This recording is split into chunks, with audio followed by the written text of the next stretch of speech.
as Madame Masque readies her final push to win the gang war once and for all, it'll be up to Spider-Man and his team of allies to hold the line and make sure justice prevails. What'll happen next? Well, let's hop into the pages of Amazing Spider-Man issue number 44, the grand finale to the gang war event storyline, and find out what happens next together, shall we? So then, picking up directly from where the last issue left off, Spider-Man and the other heroes are still doing everything in their power to battle against Madame Masque. It's an uphill battle, to be sure, as they're getting tired and yet the bad guys are seemingly not running out of goons to throw into the fray. Spider-Man in his internal monologue says if nothing else, at least he has Tombstone and the Sinister Syndicate backing him up in this fight, and then at that very minute, those guys end up turning on him. Wah wah. The best part too is that Spider-Man has no idea why Lonnie would do this to him, despite the fact that they have been united together since the very beginning and that this was always going to be an option. Tombstone never actually wanted to win the fight, he just wanted to protect his daughter the Beetle, and he did that at the end of the last issue, so now he officially has no reason to stand and fight anymore, pulling his troops back. Which makes sense, but also totally freaking sucks, because now that Tombstone and Beetle are gone, the only two characters that I actually gave a shit about who had any real skin in the game are totally gone, and gone for the rest of the finale. What follows is Spider-Man and the rest of the good guys getting overwhelmed by the agents of AIM and other such assorted villains. They get beaten down, and it looks like it's going to be curtains on them when thankfully rescue comes, in the form of all the other major superheroes who had tie-ins to this event but hadn't actually shown up for the fight yet, including Mayor Luke Cage, who, you know what, it's about goddamn time he joined this fight. It's his city, and I actually heard his tie-in was pretty good. Then there's Spider-Boy, who they just keep trying to make happen, don't they? At least he's showing up here outside of Dan Slott's story, that's something. And finally, there's Mary Jane Jackpot, who was actually supposed to get an entire mini tie-in to Gang War to herself, which they ended up whittling down to a single issue. No, I didn't read it. And no, her and Peter have absolutely zero interaction in this story. Again, God forbid they might actually try and do something a little bit interesting, am I right? Spider-Man ends up getting taken aside by Silvermane and Count Nefario, and they take turns kicking the absolute crap out of him. In fact, they might very well have killed him before Madame Masque even made the scene if Spider-Man didn't get saved by, get this, Shotgun. Yeah, the assassin who basically kicked all of this off, he's free from Madame Masque's mind-controlling sigil, and he does the same for Silvermane and Nefario by shooting the sigil on them. Which, I still have a million questions about this mind-controlling sigil. If it was so powerful, why did Madame Masque even bother fighting a war in the first place? Couldn't she just have taken over the minds of all the other gang leaders? Hell, her and Janice were in the same room together alone, and she didn't even bother trying it. I guess it was always meant to just be a lazy story device. Again, God forbid you actually do something interesting with it. Also, by saving Spider-Man's life here and freeing the two Maja leaders from Masque's control, Shotgun has officially actually done more to save the day and end the gang war than Spider-Man himself. With that all done, the field is finally clear for the big quote-unquote finale, wherein Spider-Man finally takes on Madame Masque, despite the fact that these two characters have barely spoken for 15 minutes in this whole thing, and that Masque's whole motivation was completely incidental to involving Spider-Man, and yet Peter launches into this big tirade speech about her being evil and taking,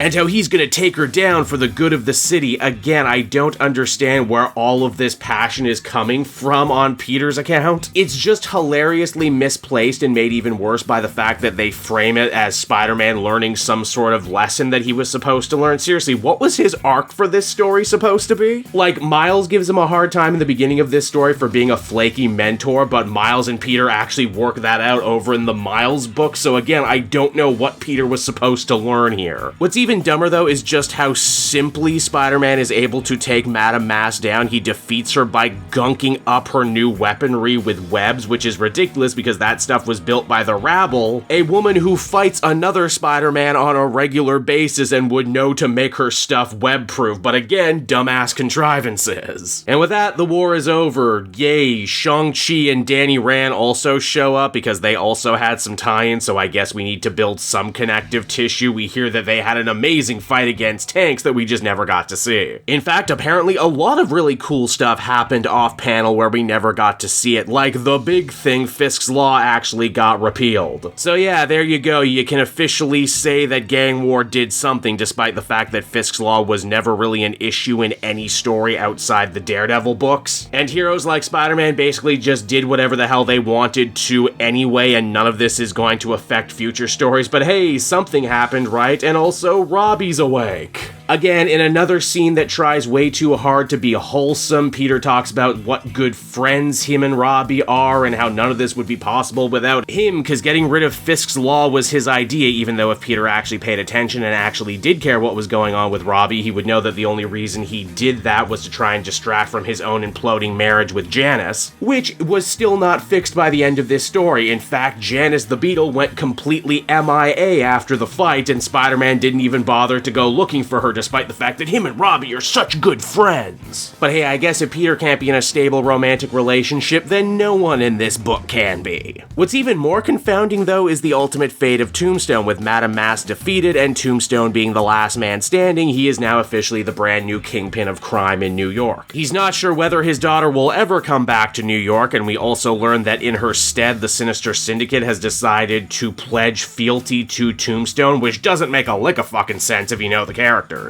They wanted to be a girl boss supervillain corporation, so throwing in with a regular dude hood like Tombstone goes completely against everything they stand for. Also, Beetle wasn't even their leader, they were just helping out a friend and member of their team. Again, this is so frickin' infuriating, but it actually gets a little worse. White Rabbit wonders how Tombstone is going to hold on to this newfound power when everyone in the city saw him work side by side with Spider-Man and the other superheroes. And well, wouldn't you know it, Lonnie has a plan for that too. Kill Spider-Man publicly and win back all of his street cred. Oh cool, so Tombstone learned nothing either and is right exactly where he started when all of this began. Nice. And so that was Amazing Spider-Man issue number 44, everybody, and what can I say about Gang War that I haven't already said? It was a deeply bland, unenjoyable event storyline that only changed things superficially and managed to completely botch and fumble the two character arcs with Tombstone and Janice that I was actually kind of interested in. Seriously, having Beetle not involved at all in the big final issue of this series that was basically built entirely around her and her turn to the darker side is just kind of a slap in the face, honestly. It's like Wells didn't actually know what he should do, if he should keep her be 100% a bad guy now or have her go back to her much more enjoyable anti-villainous route, so instead he chose to just not choose at all. Also, you know, I've complained a lot in the last couple volumes about how Spider-Man feels so completely incidental to the book called Amazing Spider-Man. He just kinda sits in the background not doing much. That's pretty annoying, but somehow it's even worse to have him swoop in the big finale and start pretending like he was always important and that he has lessons to learn and things to say and stuff to do when he so obviously doesn't. Peter kinda comes off sounding and acting like a crazy person in this story, which honestly is a whole new way this book has found to disappoint me as a reader. Overall, I would give this one a 4 out of 10. Do not recommend. Thank God with Miles' Ultimate and Superior Spider-Man, there are other options out there for Spider-Man stories, much better ones. Hey there everyone, it's your pal Cape Joel again, and if you're seeing my face right now, that means you watched to the end of the video, and I'll always be grateful for that. Retention helps in this crazy YouTube game, and so does becoming a patron. If you head on down to the description, you can find a link to my Patreon page. Recently just redid all the tiers, a lot of cool stuff offering up there, exclusive commentaries, exclusive polls, behind the scenes concept art for Capes and Quest, that's the brand new D&D show I've started soon. Never been a better time to become a patron. You can become a patron for as little as $1 a month and help the channel grow and, you know, help me continue to deliver content like what you just saw. So I want to thank you all, and I will see you again next time. Bye-bye.